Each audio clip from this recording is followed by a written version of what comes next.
एक गांव में अभिराम और सोनाक्षी नाम का पति पत्नियों का जोड़ा रहता था। अभिराम एक छोटी सी नौकरी करता था जिससे उनके परिवार का गुजारा हो पाता था।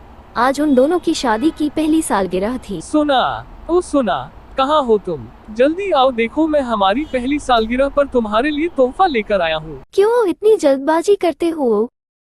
अभी मैं बस आ रही हूँ। अब बताओगे मेरे लिए क्या गिफ्ट लेकर आए हो? देखो सुना, मैं तुम्हारे लिए ये इस्त्री लेकर आया हूँ। ऐसा तो भला कोई गिफ्ट देता है अपनी वाइफ को, वो भी पहली शादी की सालगिरह पे। हम ऐसे ही कुछ दिन बीत जाने के बाद एक दिन अभिराम का एक्सीडेंट हो जाता है और एक्सीडेंट इतना बुरा होता है कि उसको बिस्तर पकड़ना पड़ता है। अब उनके घर की आर्थिक स्थिति बहुत ही नाजुक हो चुकी थी क्योंकि घर में कमाने वाला केवल अभिराम ही था। सोना अब गांव में उसे सड़क के ठीक सामने एक झोपड़ी दिखाई देती है। वो उस झोपड़ी में जाती है और सोना ऑमलेट भंडार का एक बोर्ड टांग देती है। सोना की एक कला बहुत अच्छी थी, वो ऑमलेट बहुत ही स्वादिष्ट बनाती थी। उसने अपने बचे हुए पैसों से कुछ अंडे और ऑमलेट की बाकी सामग्री भी खरीद ली, लेकिन पकाने के लिए उसके पास कोई भी साधन नहीं था, जिसकी वजह से वो वापस उदास हो जाती है। लेकिन तभी उसके मन में एक विचार आता है। वो अपनी पति के दिए हुए तोहफे इस्त्री को घर से लेकर आती है। वो इस्त्री को गर्म करने के लिए रख देती है। थोड़ी देर में ही इस्त्री गर्म हो जाती है।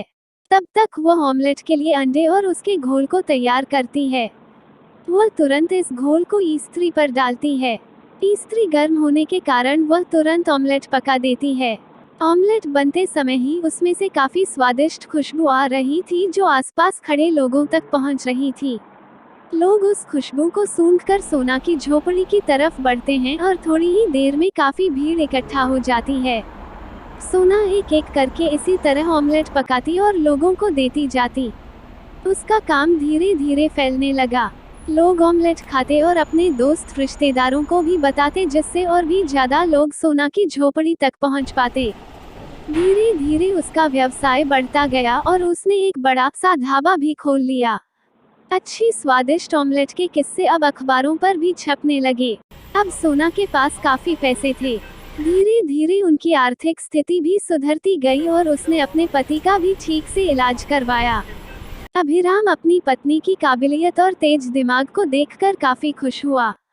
वे दोनों हॉस्पिटल से घर वापस आए। अभिराम अब बिल्कुल ठीक था, तो वो वापस अपने काम पर जाने लगा।